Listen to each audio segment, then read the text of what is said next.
Vous écoutez Entre trois films avec votre animateur Patrick Denis. Salutations et bienvenue à Entre trois films, édition du 20 août 2023. Je suis Patrick Denis en compagnie de Marc-André Tardy et Simon Fox. Bonjour messieurs. Salut. Au programme au cours de cet épisode, un peu de notre semaine, les sorties à surveiller, nos coups de cœur au club vidéo, le film Slapshot et aux nouvelles, on parle de Barbie, Zack Snyder et sa copie de Star Wars et un changement de date pour Ashoka. Aïe, aïe, aïe. On va commencer ça avec notre semaine et cette semaine, c'est Marc-André qui s'y colle. Ben oui, cette semaine, ça a été une semaine très tranquille. Je me suis reposé de ma fin de semaine à Saint-Casimir. Fait que j'ai fait un petit peu de télé, mais pas grand-chose. J'ai plus pris du temps à regarder le temps passer. Ah, c'est bien ça. Ben oui, ça permet de se régénérer. C'est comme si ma fin de semaine m'avait tout pris ce que j'avais dans la tête. J'étais plus capable de... T'étais magané. J'étais vraiment magané. Magané. Il était vraiment magané, notre ami Marc-André. Fait que j'ai pris le temps, mais ça a quand même regardé quelques trucs. Un petit peu de Doctor Who, un petit peu de The Expanse, un petit peu de lutte en préparation à ce que Simon et moi, on va aller voir la semaine prochaine. C'est-tu cette semaine ou la C'est semaine? lundi. C'est Ah lundi. oui? C'est demain. Ouais. Demain. Demain, j'enregistre ça en plus pour voir la différence entre ce qui va être présenté au centre Vidéotron et ce qui va être présenté à la télévision. D'accord. Fait que ça a été ça, ma Moi, je dis semaine. que j'ai hâte. Un beau gala de lutte. Non, mais je suis redevenu. J'ai fait 3 mois, j'écoute les émissions de la WWE à la télé en préparation pour savoir l'histoire, parce que moi, je veux pas arriver là, pas connaître aucun lutteur, parce que ça fait quand même 10-15 ans que je n'avais pas écouté la lutte. Ouais. Et ils m'ont réaccroché. J'écoute la lutte puis j'ai hâte que l'émission commence là. Et c'est Je pas, rentre à ce point-là. c'est pas juste pour les combats, surtout à SmackDown, que moi j'ai pas commencé à regarder, j'ai regardé Raw les 2 derniers épisodes, mais à SmackDown, ce que tu parles de l'histoire qu'il y a à l'intérieur, c'est digne des meilleures séries télé. Ouais, mais pas cette semaine, parce que cette semaine, c'est un show pour... vendredi, ça avait été un show pour fêter les 25 ans de Edge, puis peut-être son dernier combat. Il y avait beaucoup de combats. C'est une des émissions qui a eu le plus de combats que j'ai vu depuis 3 mois, c'était le SmackDown de cette semaine. Ils ont coupé l'histoire pour mettre des combats en honneur de... Puis aussi pour les fans canadiens, parce que là, ils sont au Canada. Puis nous autres, on voit jamais de combats, là, tu sais. Fait que il faut qu'ils fassent plus de combats que d'histoires quand ils vont ailleurs, là. Mais je trouve ça plate pour la WWE, l'ambiance de lundi. C'était mortel. Il paraît qu'il n'y avait pas d'ambiance puis qu'ils ont dû rajouter les sons après, à un tel point que je pense qu'ils veulent plus aller à Winnipeg avant un grand bout, là. À Winnipeg, les nuits sont longues. Non, le monde il regardait le show. Puis on entendait des applaudissements puis des réactions, mais c'était tout été rajouté. Rajouté en post-prod. Mais pas en post-prod parce que c'est live, là, mais... Je comprends. Fait que j'ai hâte de voir l'ambiance. Je sais qu'à Québec, les 2 dernières fois que je suis allé voir la lutte de la WWE. Les 2 fois en 18 ans. Oh oui, ça doit faire 15-20 ans là, quand ils ont fait un avant l'année passée, ça faisait 18. C'est ça. C'est qu'il y a 18 ans, je suis allé voir les 2 galas de suite et l'ambiance au centre Vidéotron était malade, même si c'était, à l'époque, c'était le Colisée. C'était quand même malade. Là, j'ai hâte de voir pour un spectacle télévisé. Il va y avoir des explosions, puis on est juste en arrière des pétards, hein? Ouais, ça, je sais. Eh bien, de mon côté, ça va être très vite. J'ai malheureusement, je me suis rendu compte hier soir que j'avais pas regardé aucun film de la semaine et aucune série. J'ai vraiment juste fait du temps supplémentaire au travail, question de renflouer les coffres, comme on dit. Puis hier, je me suis tapé 3 fois notre clip vidéo, fait que je peux pas vraiment en parler tout de suite, puisqu'on va en parler tout à l'heure. Simon? Moi, j'ai pas écouté vraiment grand-chose. On était tranquille pas mal? J'ai écouté des vieux films de Bruce Lee, parce que quand notre ami m'a dit que Enter the Dragon fêtait son 50e anniversaire, j'ai écouté Fist of Fury, j'ai écouté Big Boss. OK. J'ai écouté des films de Bruce Lee. Un petit festival Bruce Lee cette semaine. Ouais, ça faisait des années que j'avais pas vu ces films-là, même que j'étais kid. La dernière fois que je les avais écoutés, c'était mauvais. Puis j'ai passé le reste de ma semaine à jouer à des jeux vidéo. J'ai joué à WWE. Quelle surprise. Ben oui, j'ai vu son nouveau jeu, celui de cette année, là, et c'est hallucinant. Débile. Ah, c'est vraiment débile. Le match de Hulk Hogan que t'as fait, là, c'est hallucinant. Le tien était plus beau. Merci. Les bandes annonces avec Marc-André Tardy.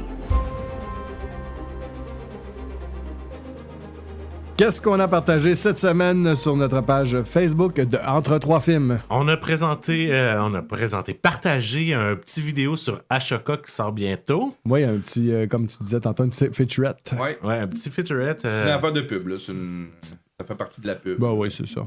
Qui est Ashoka, qui est tel personnage. Parce que c'est pas tout le monde qui sait qu'ils ont eu la chance de regarder Rebelle ou les autres séries en Clone animé Wars. ou Clone Wars, mais qui l'ont peut-être un peu vu dans les séries comme Mando et Book of Boba avaient fait. C'était pour vous faire patienter jusqu'à sa sortie. Oui. Sinon, on a un raunchy comédie qu'on a partagé qui s'appelle Buttons, la bande-annonce de ça. Ça veut dire fesses, fessier. Ouais. Ouais, en fait, c'est des jeunes demoiselles de high school, j'ai l'impression, qui veulent créer un fight club. Ouais. C'est grosso modo ça l'histoire. N'importe quoi. Sinon, on a partagé aussi le générique et la bande-annonce du prochaine itération des Tiny Toons. Oui, que j'adorais regarder. J'étais bien trop vieux pour ça, mais en même temps, Mais c'était fait pour notre âge. Ils l'ont toujours dit que c'était fait pour notre âge. quand ça a été fait, c'est ça. Il y a tellement de niveaux là-dedans que c'était intéressant pour tous les âges. Et j'espère que la nouvelle itération va être aussi. C'est créé par Steven Spielberg en plus. Oui, c'était bien fait. Et la dernière bande-annonce que nous avons partagée, c'est la série de Percy Jackson and the Olympians. Une nouvelle version du projet, là. C'est carrément une nouvelle version à zéro faite pour la On télévision. recommence à zéro en espérant qu'ils puissent vraiment faire la série de romans au complet. Parce que les films, ils se sont plantés un après l'autre. À chaque fois qu'ils réessayaient, puis ils n'étaient pas capables de faire un deuxième, puis un troisième, puis un quatrième, puis un cinquième. Même l'histoire est bonne à base. Oui. L'histoire est excellente à base. Mais j'ai comme l'impression que Percy Jackson, son problème, c'est qu'ils sortaient quasiment en même temps que les Harry Potter. C'est le même genre. C'est ça. Fait que les gens, à choisir entre les deux, Potter était beaucoup plus populaire que Jackson. Puis le premier film était réalisé par Contrairement à Michael Jackson, qui était plus populaire que Boy George. Ouais, puis le premier film était quand même réalisé par Chris Columbus, qui nous avait donné les deux premiers Harry Potter. Mm-hmm. C'était après dans le même temps, le même Ben genre de réalisateur. Fait que c'était plus difficile pour eux autres. Puis j'espère que la version télé va pouvoir aller un peu plus loin que les films pour... Ben là, c'est sûr, là. Avec 10 heures au lieu de 2 heures, là, tu peux... Moyen de faire pas mal d'affaires. Ouais.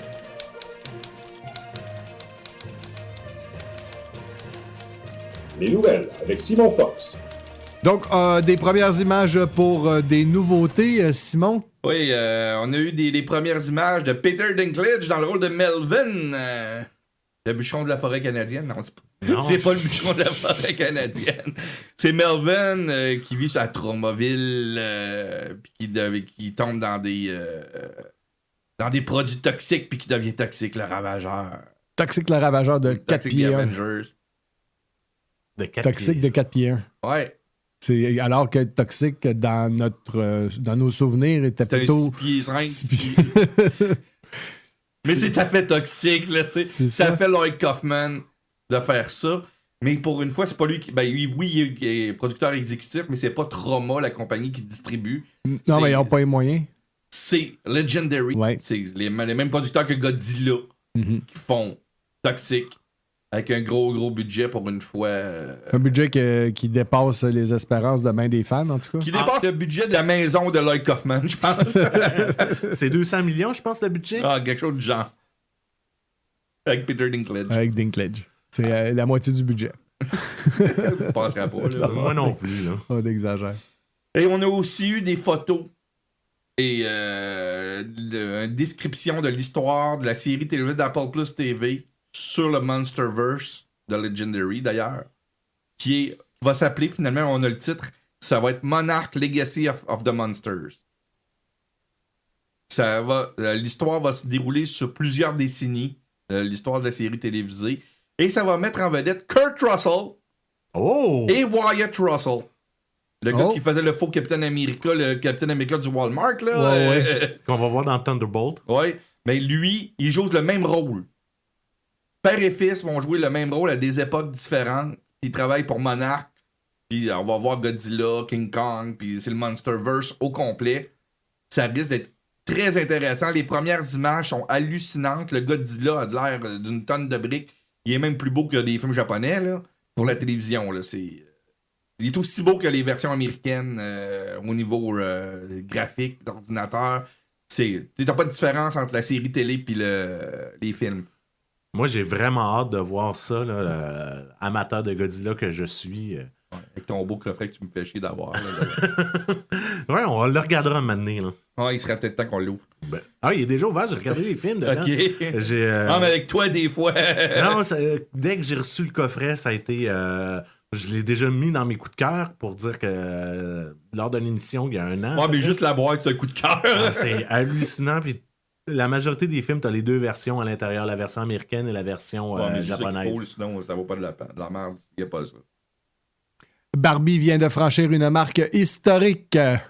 Mais oui. Barbie! Resto Bar Grill. OK, Barbie devient le film domestique, c'est-à-dire le film aux États-Unis et Canada. C'est le terme pour États-Unis, Canada. Amérique du Nord, ouais. Ouais. Le plus payant de l'histoire de Warner Bros. De Warner Bros. Au complet. OK. C'est le film qui a engendré le plus d'argent domestiquement de l'histoire de Warner Bros. Il vient de dépasser The Dark Knight, Le Chevalier Noir, pour devenir le film le plus payant de l'histoire de... C'était à prévoir, c'est Barbie. C'est surprenant. Non, c'est vraiment... Tu m'aurais dit ça il y a un an, là, que Barbie allait dépasser Batman. Mais voilà un an, je t'aurais dit, t'aurais été avec Marc-André voir un film de Barbie au cinéma, puis t'aurais fait la même affaire. T'aurais fait, ben, il est malade, il a fumé du bon. Ben, surtout que le film est pas fait... Oui, il est vraiment magique, comme on a dit, mais C'est pas fait pour les enfants. Là. Mais c'est vraiment pas fait pour les enfants, puis t'as beaucoup de deuxième et troisième niveau dans le film. Mais il est pas fait à l'intention des enfants. Par contre, les parents amènent leurs enfants pareil à aller le voir. C'est les parents qui préfèrent le film. Puis les parents vont voir le film avec leurs enfants, puis vont en parler à leurs amis adultes. Fait que t'as comme t'as deux markets là, présentement. T'as deux marchés qui sont comme visés sans l'être, là, on s'entend. Mais c'est Barbie. Le titre est visé pour les enfants, mais le sujet c'est pour les adultes. C'est pour les adultes. En réalité, il y a à peu près juste les 20 premières minutes qui est vraiment pour les enfants magnifique et tout ça, jusqu'à temps que Barbie se pose des questions sur la mort, que là, si tu vires totalement le capot, là, c'est vraiment adulte. Complètement.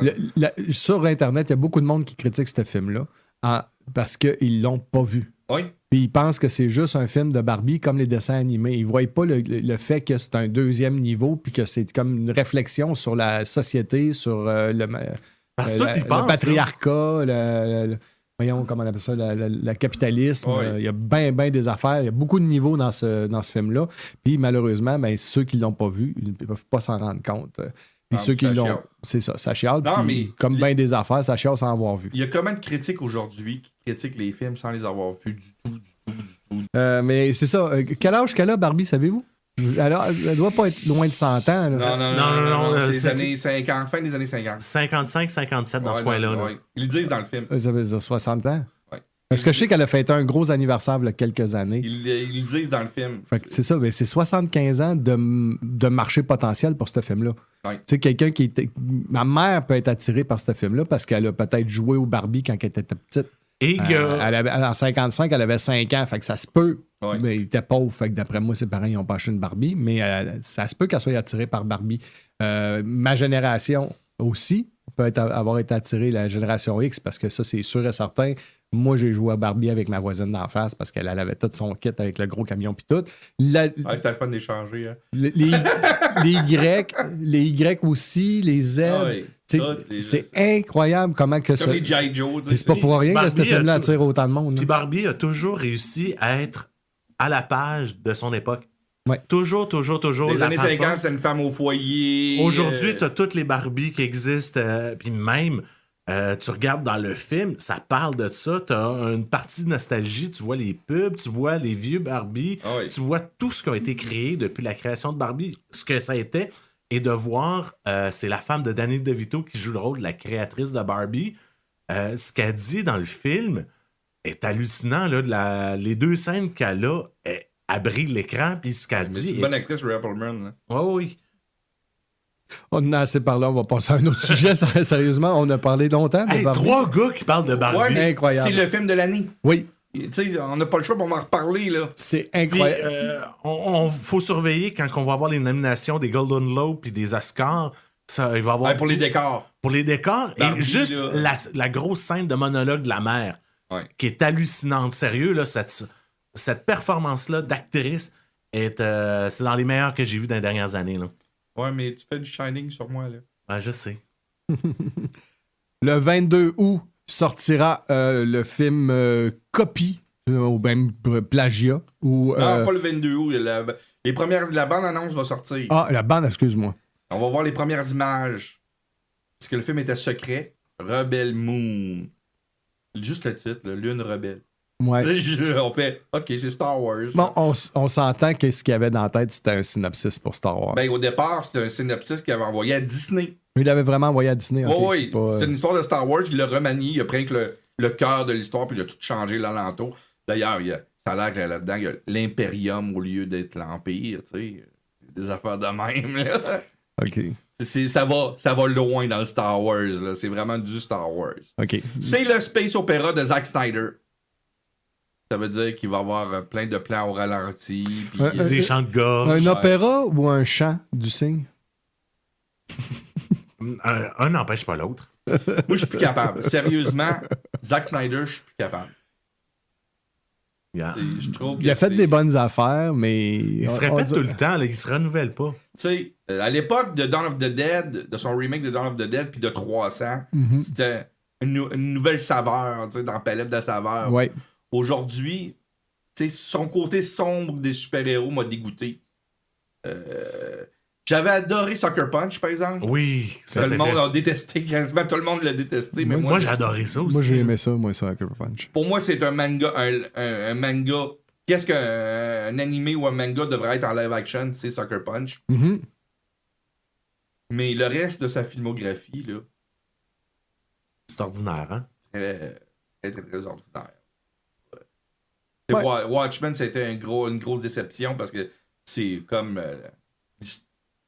L'histoire est tellement plus profonde. Ouais, dans- puis c'est le Citizen Kane du livre de comic book. Ouais. Tu sais, c'est le chef-d'œuvre d'écriture de bande dessinée. Il en a fait une affaire. Il n'y a pas de rythme, il n'y a pas de. Il n'y a rien. Là, tu sais.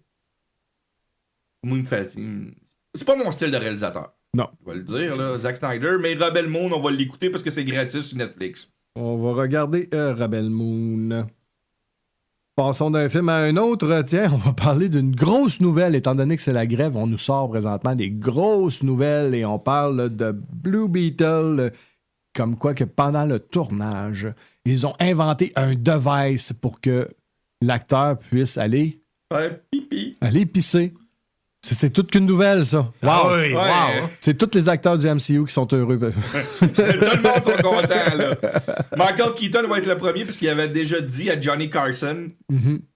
qu'il avait pissé dans le costume de Batman. Ouais, il était obligé de souiller le costume pendant le tournage parce que c'était trop long de l'enlever. Et il y a beaucoup, beaucoup de gens qui ont joué les super-héros que c'est la même Ils situation. l'ont là. fait, là. Ouais. C'est drôle à dire, mais c'est une évolution. C'est aussi grosse une évolution pour le super-héros que quand que Christian Bale dans Dark Knight a finalement tourné la tête. Dans son deuxième film, il tourne la tête pour la première fois. Batman tourne la tête pour la Ouais. première fois dans The Dark Knight. Tu sais, c'est aussi gros au niveau costume de super-héros. Non, c'est vrai que Michael Keaton avait l'air pogné. Ça veut dire qu'Adam West ne tournait pas la tête, lui? Non. Oh, mais lui, on le comprend. Adam West, c'était pas le même type de costume. Là. Tu sais, on parle, tu sais, Keaton, Kilmer, Clooney, puis Bale dans son premier film Ah oui, aussi. mais il y avait l'espèce d'affaire qui descendait jusque sur les épaules, qui pognait le cou puis qui montait Mais sur ça le dessus de faisait la le tête. charme parce que de la manière qu'il tournait Batman, ça donnait le look Batman. Ça lui donnait un look très spécial. Ouais. Puis là, à cette heure, Blue Beetle, ils ont trouvé le moyen de faire une trappe à pipi. Youhou! Content pour lui. Non, mais on n'a pas de nouvelles. Là. C'est Maintenant, vraiment, ça va être la trappe à l'autre bord. Une série que j'avais très très hâte de voir sur Disney Plus qui s'en vient, c'est Ashoka. Ah, Et ouais. il va y avoir des changements de date pour cette série-là. Oui, Ah, normalement, on sait que les séries de Star Wars sur Disney Plus sortent de la nuit de mardi à mercredi à minuit heure du Pacifique, c'est-à-dire à 3h du matin pour nous. Pour nous autres, ouais. Fait qu'il faut rester réveillé jusqu'à 3h du matin pour écouter Les séries qu'on veut voir. Ouais, C'est un petit peu exactement. dur quand tu travailles la semaine. Hein? Tandis qu'HBO Max, avec House of the Dragon, il avait décidé de les sortir dans la soirée. Et Disney Plus ont décidé que leur nouvelle série, dont Ashoka, pour l'instant c'est juste Ashoka, sortira à 6h heure du Pacifique, 9h heure de l'Est. Donc 9h mardi soir au Québec. Oui, Donc- et même plus tôt que ça, quand on sait comment que le site web marche, on peut l'écouter vers 8h50, on va être bon pour écouter l'épisode. Fait que plus de bonheur. Oui, parce que... Une journée même, plus de bonheur. Oui, ben... La veille. C'est le 22 au lieu du 23? Oui, Ouais, ce qui veut dire qu'on va pouvoir regarder. a- les Ah, deux mais c'est un premiers changement épisodes. qui est le fun. Ben oui. c'est le fun. Alright, Tu vas ok. pouvoir l'écouter avant de te coucher. Ben oui, c'est ce que je viens de voir. Moi, je pensais que ça avait été retardé, mais non. C'était devancé. Cool. Hey, je vais changer ça dans mes notes. Ouais. Non, mais sérieusement, c'est super bon pour tout le monde. Ben oui. Puis il y a 2 épisodes cette semaine. Les 2 premiers épisodes vont être disponibles là, sur Disney+. Oui, puis j'ai vraiment hâte de voir Ashoka parce que juste voir la bande-annonce puis la performance de Ray Stevenson, là, c'est... Ouais, la dernière performance de Ray Stevenson. Ça va être à voir. Bonne nouvelle, on pense. La WGA qui serait près d'une entente de principe. Ben, ils sont assis à la table au moins. Ouais, juste ça. Non, mais au moins, laisse-moi finir. Non, mais ils se parlaient pas. Non, ils se parlaient pas, mais là, ils se parlent depuis un bout. Ils se là. parlent, puis ça a l'air qu'il y aurait Des ouvertures. des ouvertures sur la table. Mhm. Puis ils seraient très proches d'avoir une entente de principe pour signer pour que les auteurs retournent au travail. au travail. C'est plate des ouvertures sur une table, t'échappes tes crayons, ça tombe à terre. C'est comme... Ça dépend. Ça permet de passer les fibres quand il y a des micros. Oui, quand il y a des micros, il faudrait avoir. Ben, on en a une, ici, mais je suis pas sûr que les fils rentrent. Non, là. ils rentrent pas là-dedans. Ce serait le fun, par Ah exemple. oui. Ouais, C'est beau, là, les gars? ouais. Ouais. Non, On t'agace. La WGA et l'Association des producteurs américaines commencent à s'entendre. Ouais. Mais c'est pas pour les acteurs encore. Ouais, c'est ça. Mais d'après moi, comme ça se passe en négociation, c'est qu'il y a des points qui se règlent. C'est pas tout. Ah, exactement. Mais la question est de savoir est-ce que c'est des gros points ou c'est des petits points qui se règlent. Si c'est des gros points, ça veut dire que ça avance puis que ça va se régler Ben- vite. Si c'est des petits points, ça veut dire qu'ils se parlent puis qu'ils commencent à s'ouvrir un et l'autre. Fait que dans les deux cas, c'est des bonnes nouvelles. La question est de savoir combien de temps que ça va prendre avant que une entente de principe soit vraiment signée. Les personnes qui s'occupent de la presse pour les deux côtés de la médaille, Les relationnistes, ouais. les relationnistes, ont dit que ça avançait à très grands pas et que tout le monde se parlait bien d'accord en accord pour l'instant. Ah, c'est Fait des que bonnes nouvelles. Oui, c'est ça. des très bonnes nouvelles parce que il faut que les séries s'écrivent. Là. On ne peut malheureusement pas passer sous silence le décès prochain de Vrac TV. Pam, pam, pam.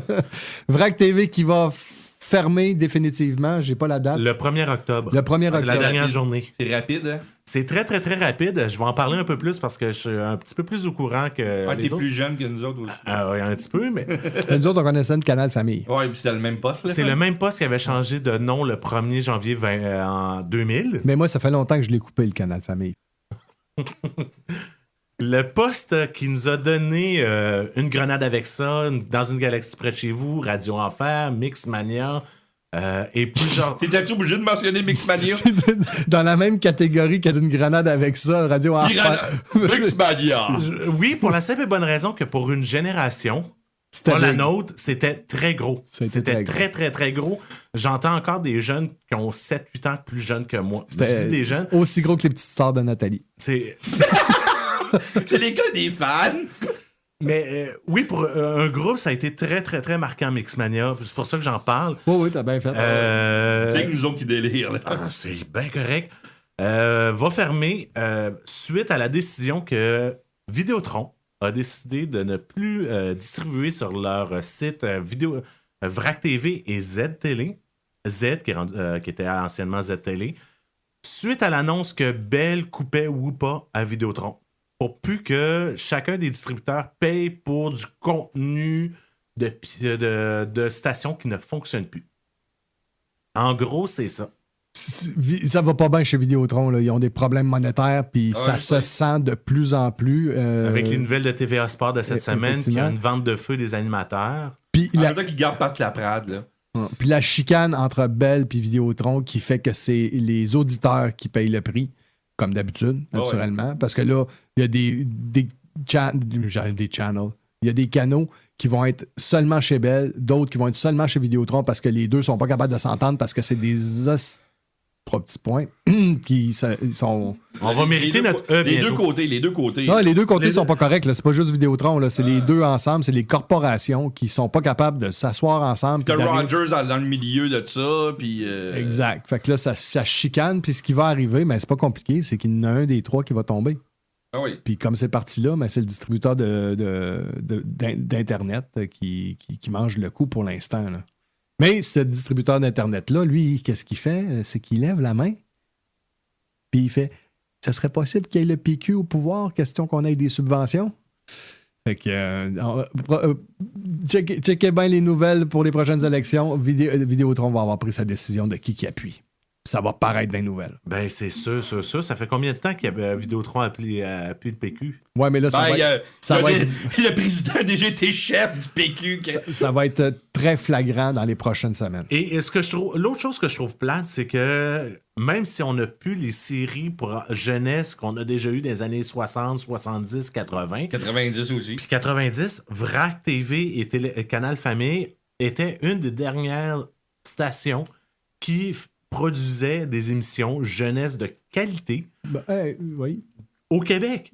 Au lieu de... C'est sûr que dans les dernières années, ils présentaient beaucoup de trucs américains qu'ils achetaient. Puis même dans les années 2000, on a réussi à avoir... Tu parlais de Dawson Creek.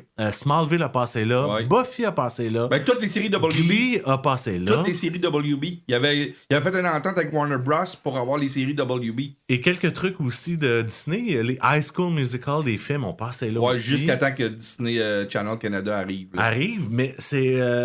Puis il y avait une philosophie pour la télévision jeunesse qui était intéressante. C'était des émissions de 12 à 17 ans. Puis on parle aux jeunes de 12 ans avec un langage de 17 ans pour accrocher. Parce que si tu parles aux jeunes de 12 ans, le monde de 17 ans ne vont pas regarder. Exact. Mais là, tu parles au monde de 17 ans avec des sujets qui peuvent intéresser des jeunes de 12 ans. Fait que tu avais une philosophie de travail et de création qui était intéressante. Puis quand le poste a été créé à l'époque de Canal Famille, je me rappelle que le samedi matin, il présentait quelque chose qui n'avait jamais été présenté au Québec, qui était le 3 Hours Block de Disney, qui est une ancienne émission Ouais. qui datait déjà à l'époque, et ils ont toutes présenté en français. Puis ça, c'était, t'avais le Mickey Mouse Club, t'avais les épisodes de Zorro, t'avais les épisodes de Davy Crockett, t'avais tout mélangé avec des courts-métrages animés entre les épisodes et entre les segments. C'était débile au départ. Puis je les enregistrais, moi, ces blocs de 3. C'était 3 heures par semaine. Mais oui, c'est vraiment plate de perdre ça, de perdre tout ce que... On perd 35 ans de télévision, là. Oui. 35 ans en parlant de Canal Famille. C'est 23 ans que Canal Famille avait été changé pour VRAC TV. Puis maintenant, comme tu disais, cette tranche d'âge-là aura peut-être pu... Ils n'ont plus rien pour eux. Il y aura plus... Ouais. Non, il n'y a plus rien. Je sais pas. Il n'y aura plus rien pour un moment. C'est sûr que la nature a horreur du vide. Il y a quelqu'un qui va prendre la relève. Est-ce que Télé-Québec va reprendre C'est le exactement créneau? ce que je m'en allais dire. Télé-Québec qui a déjà un mandat éducatif puis qui avait quand même fait des séries qui sont quand même pas si pires pour les ados, va peut-être sortir de quoi. Là. Ça serait le temps parce que, il me semble, la dernière affaire, c'était... Amenez-nous 100 watts. Ouais, il y avait les 100 watts, mais les séries comme Ouattatata, non, c'était pas Non, ça, c'est c'était Radio-Canada. c'est Radio-Can. Mais non, je cherche, c'était comme Ouattatata. Ramdam? Ah, c'est ça, Ramdam. Ramdam, À plein temps! Non, mais ça, c'était... dans les années 80. C'était là. spécial, Ça, à c'était plein encore, Avec les marionnettes mélangées. c'était encore Radio-Québec, là, à l'époque. Je voudrais souligner quelque chose. Cette semaine, on a fêté un anniversaire. Ça faisait il y a 42 ans. L'ouverture pour la ville de Québec de quelque chose qui était pour moi très, très important. En 1981, le 19 août, ouvrait la salle de cinéma des Galeries de la Capitale. Il y a 42 ans. Question quiz. Je pensais que tu allais parler du midi-minuit. Non. Question quiz pour Simon. Dans quelle année? Le 14 août 1981. OK. Il y avait 4 salles. Ouais. 3. Au début, c'était 3. 3. Mais il y avait 4 films à l'écran. 4 films présentés. Quels Programme étaient-ils? double, puis... Quels étaient-ils? Raiders of the Lost Ark? Non. Ah, c'est vrai, il est sorti ça en décembre, ici. Tu vas Il faut aller rusher. 80. Il faut aller 80. Ouais, bonne Il faut aller chance. en 1980. Puis pas, c'est ça. Il y avait un gros film. Un très gros film. En 80. D'une grande série. Il y a eu, Empire Strikes Back? non, plein de films. Il y a eu plein de films avec ce personnage-là. Un James Bond? Il y a eu. Ouais, ça j'allais dire. Rien que pour vos yeux. Oui, rien que pour vos yeux, For Your Eyes Only. Un film avec un gros gars qui se battait puis ça faisait ping-pong. Un film de Bud Spencer. Qui s'appelait Je m'appelle Malabar. Le film Pulsion. Et un film qui était vraiment pour toute la famille au Galerie de la Capitale qui s'appelait Polyester avec Divine. Polyester! Polyester a passé en salle au Québec Oui, au Galerie de la Capitale. dans un centre d'achat. Pendant la première. C'est pour ça que je disais que t'allais avoir de la misère. Moi, je m'attendais à ce que t'aies James Bond puis le Non, film de parce que Bud. je vais te dire la vérité, c'est à cause que je pensais à 1981 dans ma tête. Mais à l'époque, les films de 1980. Ce qu'ils présentaient en 81, c'était Nous 80. autres, on les avait plus tard. Ouais. Fait que c'était. Tu sais, mon cerveau, il a fait Polyester. Non, mais je me rappelle des premières semaines, le premier film que j'ai vu là, c'était Popeye. Oui, j'ai vu Popeye, moi aussi, au Galerie de la Capitale. C'est la première fois que je suis rentré. D'ailleurs, la première fois que je suis rentré dans ce cinéma-là, c'était pour voir Popeye. Puis à l'époque, je sais pas si tu te rappelles, on avait l'espèce de pub au début avec les poubelles qui disaient merci. Merci. C'était du génie, cette pub-là. Là. C'était pour que le monde laisse pas leur verre puis leur sac de popcorn à terre. Puis c'était une petite. Tu sais, tu commençais que c'était des petites poubelles. Merci. Merci. Merci. Puis là, t'avais une grosse poubelle, un genre de gros container à la fin. Merci. Ah non, c'est vrai, j'avais 2 ans.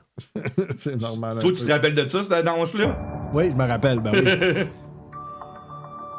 Vous rappelez-vous, lorsque vous entriez dans l'antre du cinéma et que vous y choisissiez votre film en cassette, bêta, VHS, DVD. Voici l'heure du segment Club Vidéo.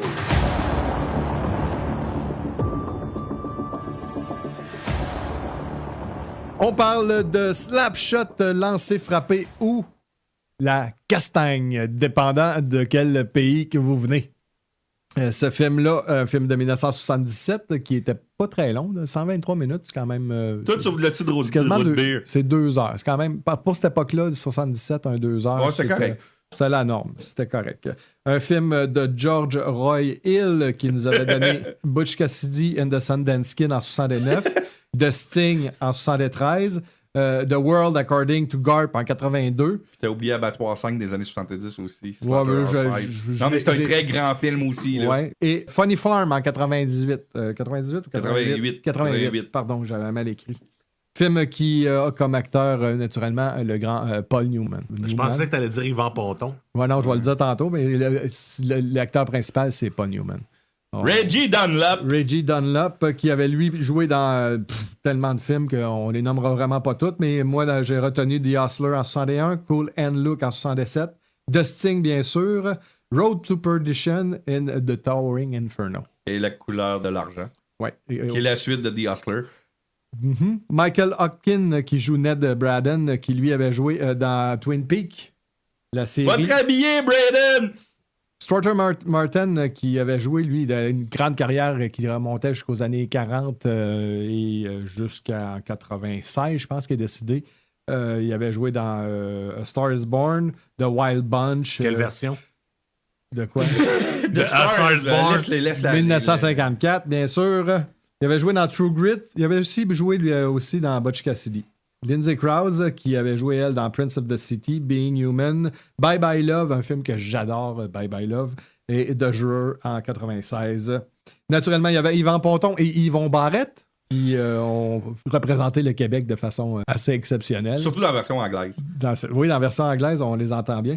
Il y a Paul D'Amato qui joue dans ce film-là.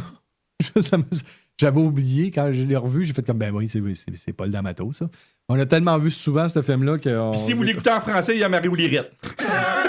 Et bien sûr, il y a les frères Hanson, joués par Jeff Steve Carlson et David Hanson, qui étaient vraiment des vrais joueurs professionnels, qui se sont fait offrir un spin-off, hein? Ça me surprend pas. Puis ils ont refusé pour continuer leur carrière.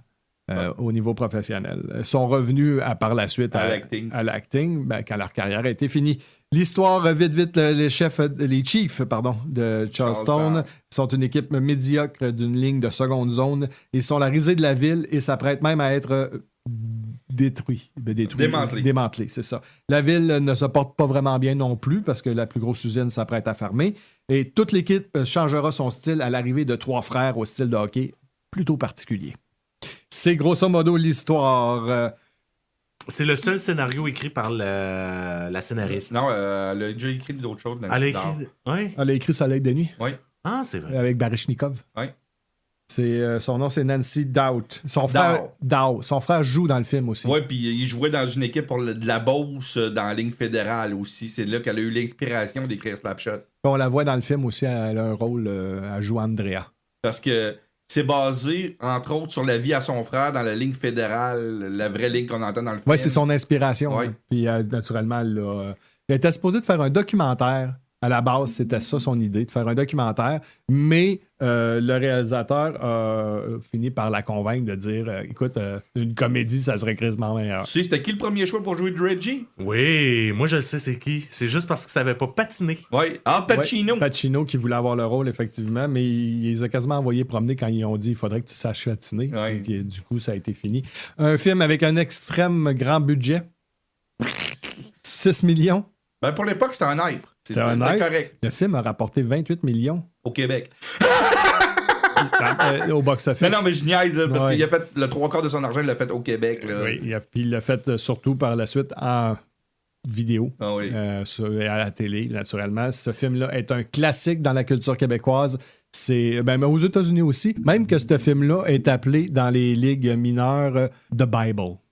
Ben, comme Major League pour le baseball aussi. Ouais, les joueurs de hockey l'appellent The Bible pour ce qui est de la technique de jeu pour à jouer dans les ligues mineures. Si quelqu'un me frappe dans la bombe, on va pisser dans mon jackstrap. Ouais. Ta gueule, c'est l'hymne national. Justement, par rapport à cette scène-là, où un des frères Hanson crie après l'arbitre, l'arbitre qui a un gilet rouge et blanc. C'était le logo de la Ligue fédérale. Oui, c'était la Ligue fédérale, mais ce gilet-là appartient à quelqu'un de très connu au Québec. Ah ouais? C'était le numéro 3 dans la Ligue fédérale. C'était un arbitre qui a fait de la radio pendant très longtemps. Il a pris sa... C'était le vrai gilet de Ron Fournier qui avait été prêté à la production. Ah ouais? Parce qu'il était censé être un arbitre dans le film. C'est ça. Puis il a appelé la Ligue, il dit ça vous dérange-tu si je laisse mon gilet pour la production du film? La Ligue a dit il n'y a pas de problème. Et lui, il a juste enlevé son nom. Puis ils l'ont appelé Schneider au lieu de Fournier. Puis c'est son vrai gilet. Ça aurait été très bon. Mais je pense que c'est un conflit d'horaire qui a fait en sorte. Il en parlait régulièrement à la radio dans les dernières années de ça. Mm-hmm. Je sais que Denis le Gauler, il travaillait dans une aciérie, il avait lâché sa carrière d'acting, puis il l'avait appelé à la dernière minute pour jouer le rôle. Oui, puis il a passé proche de ne pas jouer parce qu'il a été blessé pendant le début du tournage. Il s'est pété le genou, puis il est obligé d'être hospitalisé. Puis là, il avait peur de perdre la gig complètement. Mais le réalisateur, il a dit inquiète-toi pas, on va prendre un vrai gardien de la Ligue pour jouer avec le masque. Puis toi, tu vas faire juste les close-up puis le acting quand tu es dans le vestiaire ou dans le bar. Fait qu'il a gardé, il est quand même correct. Ils ont retardé, ils n'ont pas retardé, ils ont remanipulé un peu l'horaire pour permettre à Denis, à Yvon Barrette, de guérir puis de pouvoir être là. Retarder, dans le fond, ses scènes de 10 jours. Fait que ça, c'est une bonne... comment on dit ça, donc? C'est de la loyauté. Ouais. Tu as signé quelqu'un, puis tu restes avec lui. Il y a quelque chose par rapport à ce film-là que j'ai jamais trop compris. Paul Newman, il y avait une relation amoureuse avec ce film-là. Oui. Et, par la fin de sa vie, il l'adorait, mais à un moment donné... Pendant une certaine période, il avait été comme stigmatisé un peu. Tu sais pourquoi il a accepté le film, au départ? Quand il a reçu le scénario, ils ont dit c'est un film de hockey, il dit non, je veux rien savoir, mais il dit c'est ton chum George qui le réalise, il était vraiment ami avec George Royle. Il dit je vais le lire finalement. Je vais au moins lire le scénario comme pour de bonne foi. Puis il a accepté tout de suite le rôle en le lisant. Parce qu'il disait que c'était le scénario le plus grossier qu'il avait jamais vu. C'était probablement un des films les plus grossiers qui a sorti à cette époque-là. Là. C'était très... C'est pour ça qu'il a accepté. Le langage était très coarse. En anglais, là, c'est très, très coarse. Ah ouais. Je pense que t'avais juste les films de John Waters qui étaient plus vulgaires. Là. C'est ça. Puis le C'était sujet, très, très, très c'est parce vulgaire pour que l'époque. c'est très vulgaire. Le sujet est très... ça parle de... C'est Il est plus drame. sérieux en anglais, là. Il Un est peu drôle. plus, mais parce que ça parle de sexe à mort, Ouais. ça parle de violence, c'est violent. C'est un film qui était assez... je te dirais que les parents tripaient peut-être pas trop à voir leurs enfants à aimer ce Ça film-là. a pris du temps avec ma mère à accepter que je l'écoute. Mais moi, je me souviens pas, mais nous autres, on était tellement tripés de hockey que ce film-là devait être chez nous en vidéocassette dans les années 80. Là. Fait que... Non, puis le nombre de sacres en québécois au pied carré dans ce film-là, là, c'est juste débile, là. On les répétera pas ici. Tout sauf de la style de rugby. Ah ben, tu viens d'en faire une. Dave, c'est un tueur. Ouais, mais Dave est magané. Hey, pourquoi tu frappes sur l'autobus pour que le monde ait peur? Moi pis tes hosties de fashion show à la merde, là. Un gros nom apparaît dans ce film-là, qui est pas crédité. Eddie Shore! Plus gros que ça? Non, pas plus gros. Impossible. C'est Bruce Boudreau. Il a joué dans le film. Le head Le coach, là! Le coach des Canucks de Vancouver. Et dans le film, il porte le numéro 7 pour les Presidents. Boudreau, il faisait partie des joueurs De la Ligue à l'époque. de la Ligue de Johnston Jet. C'est l'équipe Johnston Jet qui était, dans le fond, c'est l'équipe qui a prêté leur aréna, leur stock, la ville au complet. Ouais, c'est un mélange. J'avais appris que c'était un mélange entre cette équipe-là et l'équipe de la Beauce pour Ouais, l'histoire. C'est là. ça. Fait que, il était dans l'équipe, comme beaucoup de joueurs qu'on a vus, mais c'est quand même Bruce Boudreau qu'on voit. Ça a l'air que le gars qui fait Oogie Oogletorp, c'est un vrai dur à cuire. Là. Oui, probablement, oui. Parles-tu de la danse? Laquelle danse? La fin, là. La fin. Quand il fait le striptease à la patinoire. Pam, padam, padam, padam, tam, Ah, il y a des affaires qu'on peut même pas parler. Il y a des lignes de padam, dialogue qu'on peut même pas mentionner à la radio. Non, ça c'est sûr. Il y a des affaires qui passent plus à la radio aussi. On peut pas y dire. Non. Lesbienne. Ah, votre fils, c'est un futur tapette. On parle évidemment de tapette à mouche, évidemment. C'est sûr que c'est deux affaires qui passent pas. Là, en anglais, il dit if his wife is a lesbian, that makes him a fag. ça passe pas. Non, on l'a dit pareil. Ta femme, c'est de lesbienne. Ah, moi, il l'a dit, je l'ai fourré. Un autre qui a pas pu jouer dans le film, mais qui essayait fort de jouer dans le film, c'est un gars qui ne savait pas patiner encore. Parce qu'on a parlé de Al Pacino. Ouais. Mais pour le rôle de Ned Braden, Nick Nolte voulait jouer le rôle vraiment beaucoup, Je mais pense que Michael Hunkin est un petit peu mieux. il avait dit le look. c'est parce que Nick Nolte, il aurait... Vous le gros dur à cuire. Ben mais- oui, c'est ça. Mais, Ça mais part- Braden, il est pas dur à cuire. Non, c'est pas un dur à cuire, c'est un joueur de finesse. Ouais. Alors que Nick Nolte aurait fait un très bon allié gauche pour... Billy Charlebois. Il il aurait aurait pu pu- jouer Billy Charlebois. Probablement. Tu sais c'est qui les personnages? Ouais, là? ouais. C'est le gars qui pitoune, là. Ouais, les pitounes tout le temps qui vient de Saskatoon. Il a l'air d'un Suédois à mort, Ouais. mais c'est un gars de Saskatoon. Un personnage qui a pas vraiment... Il parle pas beaucoup dans le film, mais il y a une scène classique. Le gars s'appelle Jean Rosario Tetreault. On le voit dans la première scène enlever son dentier. Oh, viage! Le joueur de hockey qui est laid comme un singe! là. C'est un acteur québécois. Ok. C'est pas un acteur québécois, en fait. C'est un gars qui a jamais acté. On l'aura jamais vu avant, jamais après. C'est son seul rôle à vie. Mais quand toute la gang s'est présentée la première journée de production, ben, pas toute la gang, mais tous ceux qui avaient été appelés, et lui, il se présente. Il n'est pas sur la liste. Fait que là, le monde, ils font, ben, t'es qui, toi? Il dit, ben, moi, je suis là parce qu'on m'a appelé et on m'a demandé de venir. Personne qui l'avait appelé, personne. Mais là, Ouais, ils font comme, OK, Il parfait. est rentré par la porte arrière. Ils ont donné un uniforme, ils l'ont habillé, ils l'ont maquillé, puis là, il est là. Fait que là, il est dans. Le réalisateur, il le voit, puis il fait comme, attends, c'est qui ça? Mais en même temps qu'il se prépare à le mettre dehors, il voit l'autre enlever son dentier, puis le mettre sur le. Il fait comme, hey, on le garde cette scène-là. Le gars qui joue pas dedans, ça pour lui. Puis après ça, il faut suivre l'équipe technique tout le long parce qu'il est dans l'équipe. C'est ça, exactement. Il a eu une job pour 2 mois. Il a eu une job alors qu'il avait jamais auditionné, il avait jamais rien fait. Il s'est juste présenté sur place, puis il a dit, puis c'est un Québécois, c'est un gars je me souviens plus exactement de quel coin. Attends un peu, je pense que je l'ai dans mes notes. Non, je ne l'avais pas gardé d'où ce qui venait. Mais c'était son 15 minutes de gloire. Le compositeur de Slapshot, C'est qui? c'est un petit compositeur pas connu du tout. Je me rappelle pas. Il s'appelle Elmer Bernstein. Pardon? Oui, monsieur. C'est un compositeur de grand renom. Ben, il a c'est fait sûr. les 10 commandements. Il a fait une carrière extraordinaire. Et c'est lui qui a été engagé, dans le fond, pour la trame sonore de Slapshot.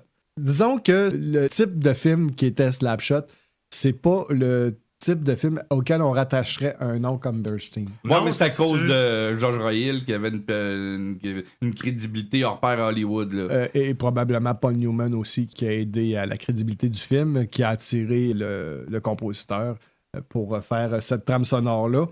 Trame sonore qui est plutôt discrète. Oh oui. Qu'est-ce qu'il a fait à part les 10 événements? Ghostbusters. Les Ghostbusters. C'est deux ceux que je sais que c'est un grand. là.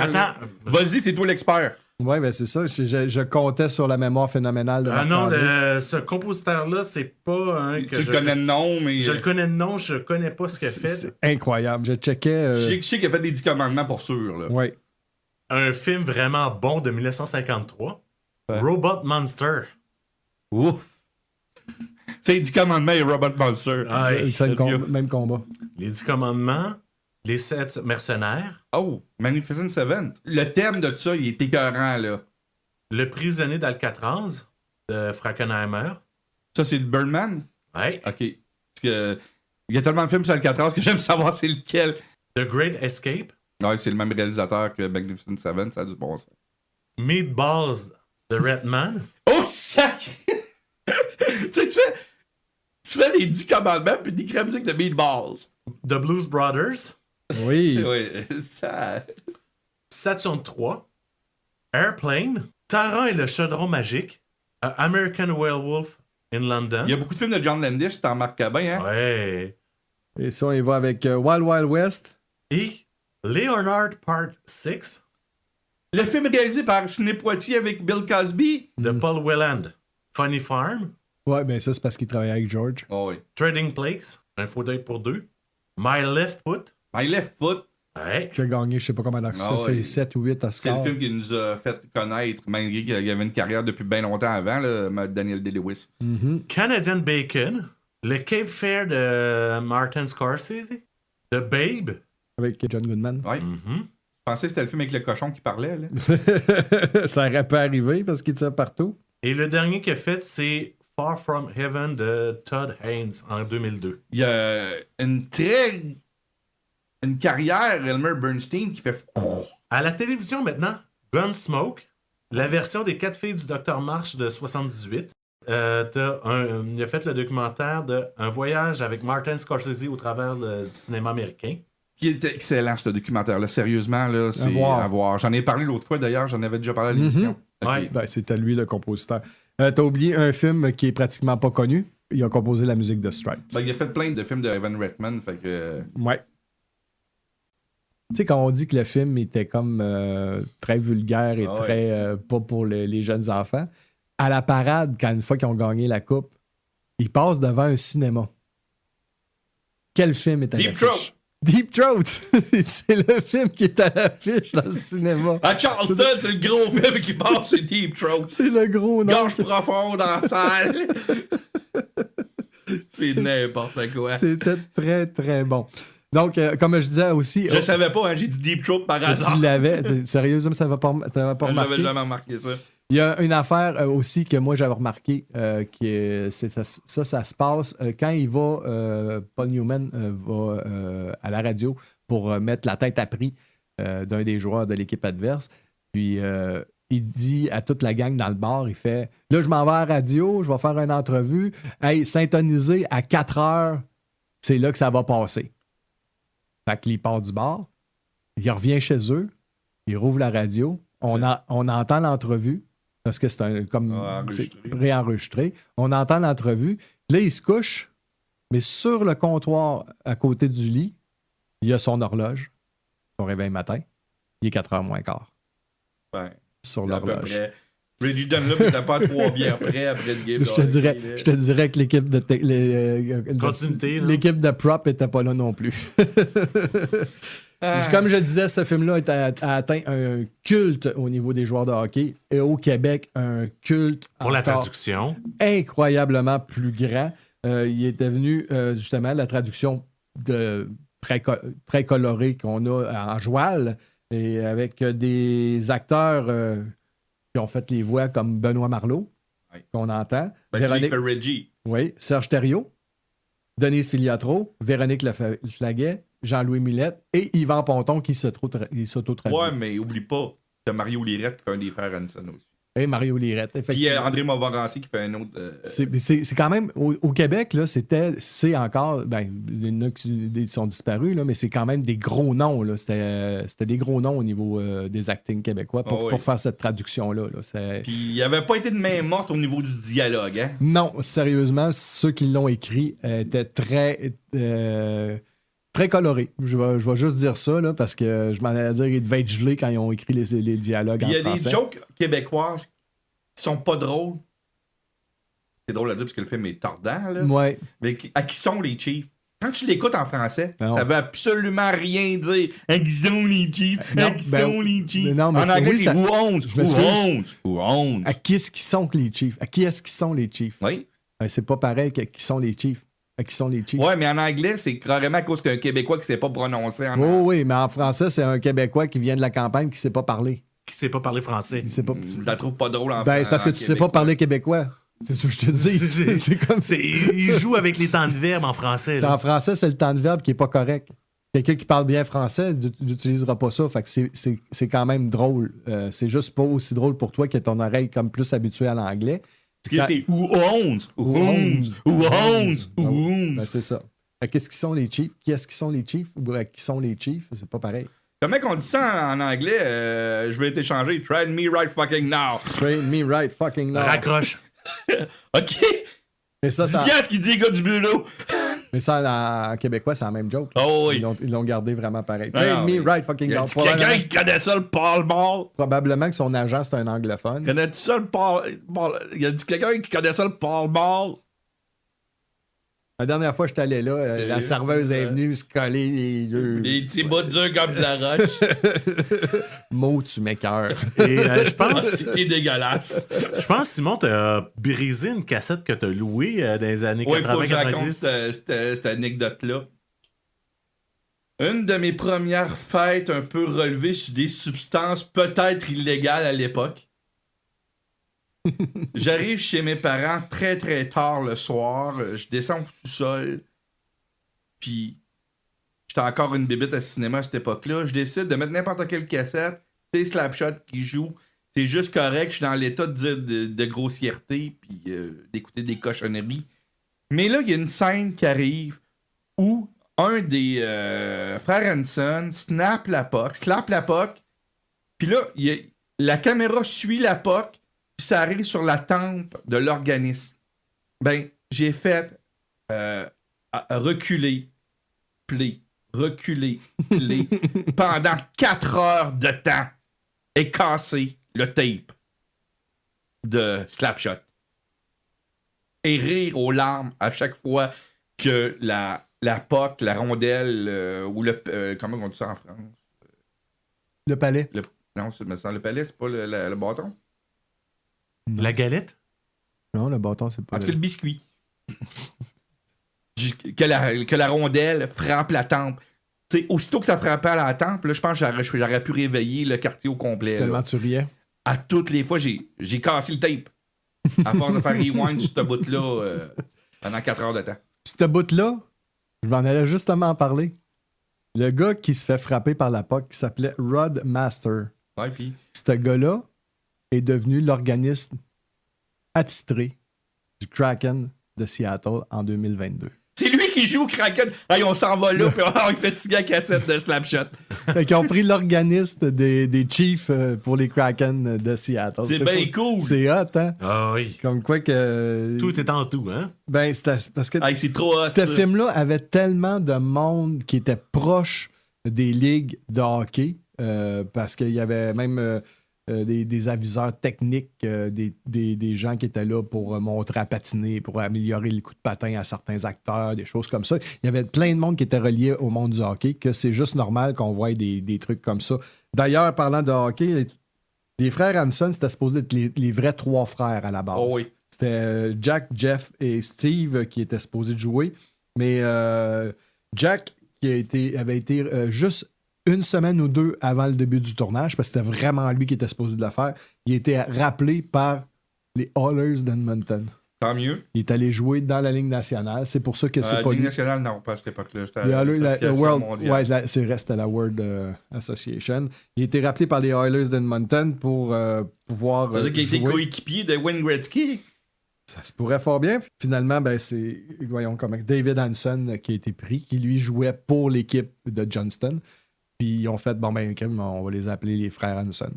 C'est comme ça que les frères Hanson ont eu leur nom, parce qu'un des frères, Carson, est parti. Et finalement, ils ont gardé le nom Carson pour Dave the Killer Carson. Il a voulu partir mon char durant la tempête. Tu t'es blessé lors du dernier match? Non. J'ai un gros rhume. Après cette émission, vous verrez L'homme des hautes plaines avec Clint Eastwood. Il était manché comme un cheval. Hey, J'en ai dit que l'éducation, c'était aussi important que le cul et la boisson. Ce film-là est cutable, comme on pourrait dire. Il est cotable c'est ça, un cotable? Je te regarde pas parce que j'attendais une affirmation. Savoir Le si toi, c'est moi, là. Si c'était vraiment un vrai mot, j'étais comme plus sûr. De A à Z. Et on l'entend dans les conversations de tous les jours. Je dirais peut-être pas à tous les jours, mais des conversations de tous les jours, là, en voulant dire au Québec. Il y a quelqu'un qui va sortir une citation de ce film-là. Ce film-là, c'est un film culte. D'ailleurs, tu as la belle édition avec le gilet des Chiefs en arrière de nous. Là. Oui, ben oui. Moi, je l'ai en 3 copies. Je l'ai en VHS, je l'ai en DVD et je l'ai en Blu-ray. Je ne l'ai pas en 4K, malheureusement, parce que j'ai pas de 4K. Fait que ça me donnerait quoi de l'avoir en 4K? Bien que ma collection Blu-ray, j'avais commencé avant d'avoir un lecteur Blu-ray parce que je savais que ça irait vers là. Mais là, c'est le contraire. Les 4K ne m'attirent pas du tout parce que je sais que le physical media est sur le bord de disparaître. Fait que je vais sticker au Blu-ray, que personnellement, je trouve que la qualité est suffisante pour la qualité que je suis capable de me payer comme TV. De toute façon, les yeux. En tout cas, tout ça, ce film-là, là? On cote ça, c'est très dur à coter. Moi, pas moins. Parce que moi, j'ai comme 3 cotes pour ce film-là. Une cote pour la qualité, une cote pour l'appréciation générale. Non, j'ai une cote pour l'anglais, une cote pour le français, puis une cote pour le québécois. Le français, il est dans le bas de la cave, j'espère. Parce que la castagne, c'est pas écoutable. C'est incroyable, j'ai pas été capable. J'ai essayé. Ça fait quoi, 10 ans que j'ai vu la première fois la castagne? Ouais. Puis je l'ai écouté une fois au complet, puis je l'ai jamais réécouté. Moi, je l'avais regardé il y a 23 ans pendant que je vivais à Paris, justement, avec ma gang de... Parce qu'ils connaissaient pas ça. On s'entend, le monde normal de France, pour eux autres, La Castagne, c'est un film de troisième ordre, peut-être même 4e ordre. Et ça n'a pas fait un tabac en France non plus, ça avait... Non, ben c'est... box-office. Moi, ce qu'on avait fait, c'est qu'on l'avait fait regarder en français de France à mes potes là-bas. Puis, ils avaient trouvé ça correct. Fait que je l'ai fait réécouter en québécois. Et là, ben, ils comprenaient pas tout. Puis, ils étaient pliés en 2. Ils ont trouvé ça très, très drôle. Donc, La Castagne, pour moi, c'est un 3 sur 10. Un 2, moi. C'est pour le reste, pour la qualité pour la qualité de l'histoire en tant que telle. Le dialogue vient tout briser, naturellement. En anglais, c'est un 7 sur 10. Un bon drame d'une ville qui est en perdition et d'une équipe avec qui est en perdition. Avec des jokes débiles. Avec des jokes très vulgaires. Et en québécois, je suis obligé de mettre un 9. Moi, c'est le contraire de toi pour les 2 derniers. Le dialogue québécois vient rajouter tellement un niveau à mon goût à ce film-là. Moi, je suis une bébite qui le préfère en anglais. Oui, il est très bon en anglais. C'est juste que pour moi, en québécois, c'est extraordinaire. Fait que toi, C'est de valeur que justement la trame sonore, on va la perdre. Ouais. Parce que le son était très mal enregistré, puis les masters sonores de la version québécoise sont en très mauvais état. Puis ça paraît quand on écoute le film, on attend un glitchman en version québécoise. Là. Ouais. Mais ça se nettoie. Il faudrait que quelqu'un s'y mette là avant qu'il soit trop tard. Il y aurait quelqu'un qui aurait dû se Parce que mettre... ça fait partie du patrimoine québécois, pareil. Théoriquement, si on avait l'Institute of Cinema comme aux États-Unis, la print en québécois. on aurait la print québécoise sauvegardée quelque part de façon très... Éléphant. Ouais, Éléphant, faites quelque chose pour nous. C'est dans les listes avec de films comme Pouvoir intime qu'il faut que vous vous mettiez. Fait que Marc-André, toi, ta cotation? Moi, comme je l'ai juste vu en québécois, les deux autres langues ne m'intéressent pas. C'est correct. C'est un 8.5 en français. En québécois. 8.5. Ouais. Moi, c'est exactement comme toi, sauf que je change le québécois de l'américain. OK. Ah ben parfait. C'était donc notre club vidéo avec Slapshot de 1977. À voir si vous ne l'avez pas vu. Si vous êtes québécois, ça me surprendrait. Mais si vous ne l'avez pas vu, regardez. Si t'es québécois et t'as pas vu ce film-là, t'as un méchant problème. C'est ça. C'est un film... Ou t'es trop jeune. C'est un film culturel. Ben, il passe tellement souvent à TV, là. Ouais. Ici, au Québec, il passe encore souvent, là. Les sorties à surveiller avec Marc-André Tardy. Qu'est-ce qu'on a au cinéma, Marc-André? Au cinéma, 4 films à surveiller qui sort le 25 août. Gran Turismo qui sort 2 semaines après la sortie qui était de la date prévue pour des raisons d'autres films qui sont sortis entre-temps. Oui. L'horaire Ça chamboulé. arrive. Oui, ça arrive. Brasser les cartes, ça arrive. Sinon, une nouvelle version de Golda, un drame biographique avec Helen Mirren et Liv Schreiber. Pour la 15e fois. Ouais, ben, moi, la meilleure version que j'ai vue, c'était avec Sigourney Weaver et Michael Beck à la fin des années 70. Sinon, Liam Neeson se fait encore kidnapper un enfant dans le film Rétribution. Il va-tu apprendre qu'il faut les attacher? Je m'en allais dire, coudon, la Société protectrice... La DPJ. La DPJ, ils font quoi? Enlevez-y ses enfants. Y a-t-il une DPJ aux Non, États-Unis? c'est ça, rétribution. Ils se font enlever les enfants par la DPJ. Ils partent. Je vais vous trouver et je vais vous tuer. Même si vous êtes fonctionnaire. Et un film qu'on a parlé tantôt de la bande-annonce qui va sortir, Bottoms, les deux, la Raunchy Comédie. Oui. Il y a quelque chose de spécial qui se passe pour le clap? Oui, cette semaine, c'est sorti mercredi ou jeudi. Pour les 50 ans, Into the Dragons, un des derniers films de Bruce Lee, si c'est pas le dernier. Un des plus connus aussi. C'est le dernier complet.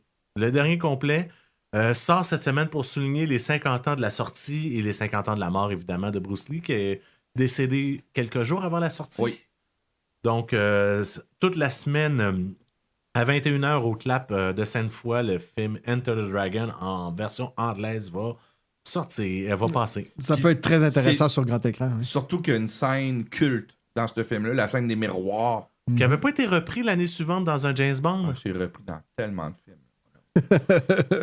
Elle a été copiée par-dessus copiée, cette scène-là, par-dessus copiée. Ouais. Mais juste voir cette scène-là sur grand écran, c'est juste fou. Là. Qu'on ne voit pas une caméra dans cette scène-là. Là. C'est vraiment bien fait. Ah oui.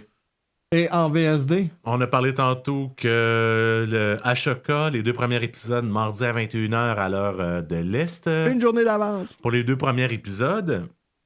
Un oubli aussi. Pas une journée. Bon, Quelques heures. Quelques heures. Ce qui fait qu'on n'est pas obligé de se coucher à 3 heures du matin. Ça, pour moi, c'est extraordinaire. C'est un 6 heures d'avance. Ouais, c'est tant mieux. Mm-hmm. Un oubli que je vais faire, qui est sorti sur Netflix le 11 août, Heart of Stone avec Gal Gadot. C'est un genre de James Bond. Ouais, j'ai complètement oublié, ça a passé.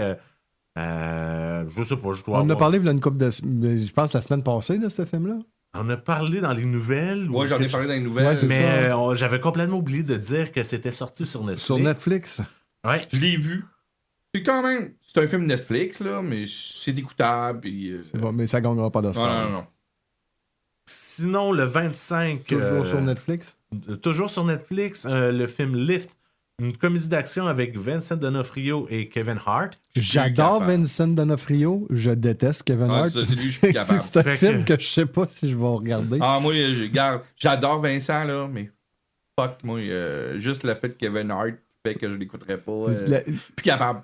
Le dernier film que j'ai regardé avec Kevin Hart, c'était l'espèce de cours d'acting de. C'était pas si pire, ça. Ouais, mais lui, j'étais pas capable. Le reste, le reste du Le casting. film avec Travolta. Avec là, John Travolta. C'était pas si pire. C'est ça. Mais lui, il est comme Aquafina pour moi. Ah, mais C'est- tu répètes ce que j'ai dit dans la réunion dans ma réunion dans Pour vrai, ben, je t'écoutais pas. Ça, je sais que vous écoutez pas, vous deux. Là. C'est vrai, j'avais dit ça dans la réunion. Ben, c'est sûr, moi, je t'écoutais. Et la dernière sortie à surveiller, pour ceux qui ont vu le premier, un film avec John Cena, Nos pires amis 2, sort sur Disney+. C'était drôle, le premier. Vacation Friends. Ouais, Friends avec un S, ouais. ouais. Donc, c'est les sorties à surveiller cette semaine. Merci beaucoup, Marc-André. Ça me fait plaisir.